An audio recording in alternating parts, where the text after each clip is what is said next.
Hello everyone, I am Vishal. Welcome to my channel, and I am accompanied with my another partner Mohit, who will be joining you very shortly. So today we will be taking you through a literature review of 100 research papers on crime. Together we will explore the key themes researchers have studied, what they have found, the gaps that still exist, and what future work needs to be done. By the end of this video, we'll have a clear picture of how crime research has evolved from theories and maps to machine learning predictions, and what that means for both policymakers and for the society. So let's now go to the first slide, methodology. So how did we do this? How did we achieve this? So we collected 100 papers published between 2010 and 2024 year, and we grouped them by keywords in the titles, abstracts and notes. From this grouping, several major themes emerged. One, predictive policing and analytics, urban, special crime studies. Third, victimization and domestic violence, and the last variety of other small topics which will be covered. Our purpose here is not to summarize everything here individually, but to highlight the major purpose of what we are doing.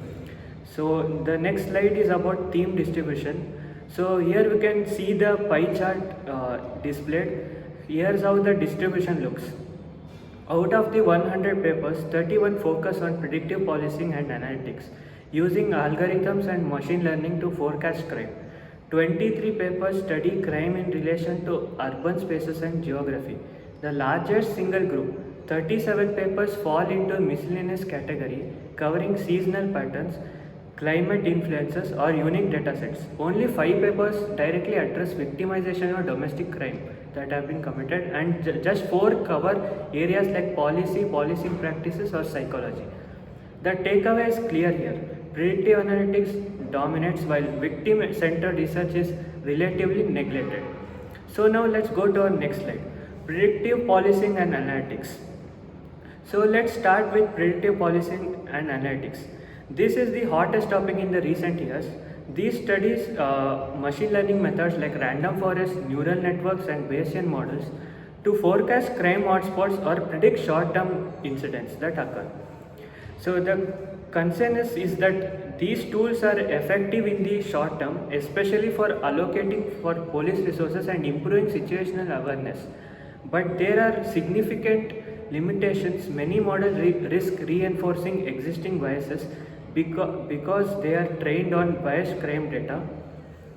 And while the algorithms perform well in lab tests, very few have been deployed in the real world or been tested, and which have come out as fair. So now let's take a simple example. One study says its multi-density crime predictor showed strong results, identifying out hotspots around transport hubs. But again, the big question remains, will this system work fairly and reliably in practice? So now let's go to our next slide. Talk about this slide 5, urban crime and spatial studies. Now, these papers rely heavily on GIS mapping, hotspot clustering and spatio-temporal analysis.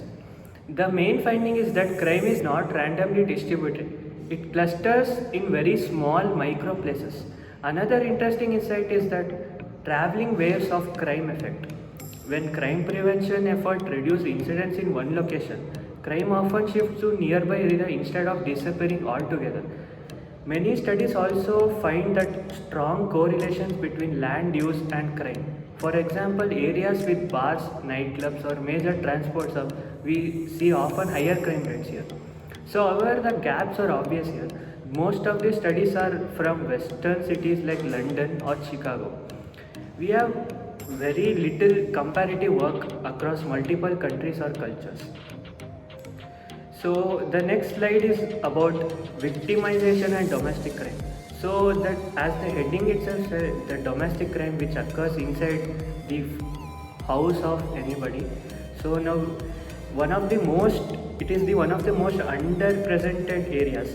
Out of 100 papers, only 5 are directly focused on this theme.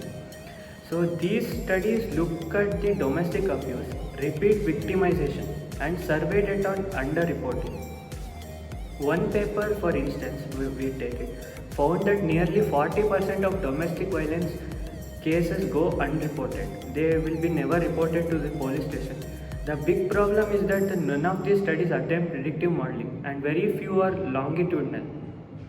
Victim centered research is still missing from the predictive analytics revolution, considering how socially important these issues are. The gap is really concerning and it's need to be taken. So from here, my partner will be taking on. Hello guys, this is Mohit and I'll be taking on from here. So the next slide is on miscellaneous studies. This is the largest category where 37 papers fall under miscellaneous studies, and these cover a wide range of interesting but scattered topics. Some link crime into crime, showing that hotter days often result in more violent crimes. Others study seasonal cycles, consistently finding crime peaks in summer and declines in winter. So several other papers also introduce new datasets like social media data or urban sensor networks, and others focus on developing new clustering algorithms for crime prediction. While these papers are diverse, they don't always connect back to mainstream predictive policing research. Still, they provide side insights that can strengthen larger models. So the next slide is on minor themes. The next slide is on minor themes. Then there are the smaller but notable themes where a single paper in forensics explored how climate evidence could be used in investigations. Another focused on criminology of place, arguing that a very small number of streets can account for a very large proportion of crime. Only one paper studied how police officers actually adopt prediction tools in practice. A major gap in connecting research to real-world use, and one psychology-focused study examined offender decision-making. These minor crimes remind us that crime research is multidimensional. It's not just about maps and models, but also about people, policy, and practice. So the next slide is on timelines and trends. So when we look across times, clear trends emerge. Between 2010 and 2013, research was more focused on policy and criminology of place. From 2014 to 2017, GIS-based spatial analysis was dominant. Around 2018, machine learning began to rise rapidly, and since 2021, the emphasis has been on combining multiple data sources with spatiotemporal AI models. So the overall trend is clear. Crime research has shifted from theory to mapping to predictive analysis powered by artificial intelligence, that is AI. So the next slide is on cross-cutting findings.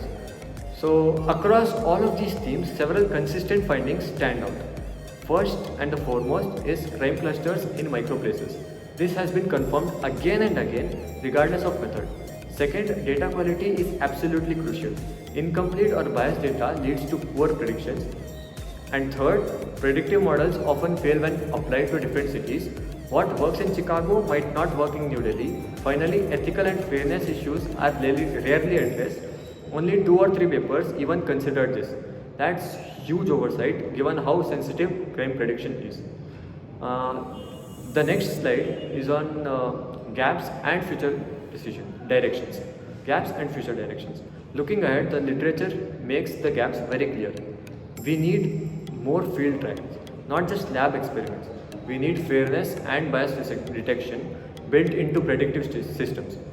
Victim-centered studies must be integrated with predictive analysis, and finally, we need cross-national datasets and collaborations because crime is a global problem, not just a city-level one. In short, the research community has made great progress, but still a long way to go before these tools can be trusted in real-world practice. The next slide is on conclusion and CTA. So to wrap up this, I'll be just saying that crime research has evolved significantly over the past decade. We moved from theory to spatial analysis to predictive policing with AI, but big challenges remain, especially around fairness, victimization, and real-world deployment. Thank you. Have a nice day.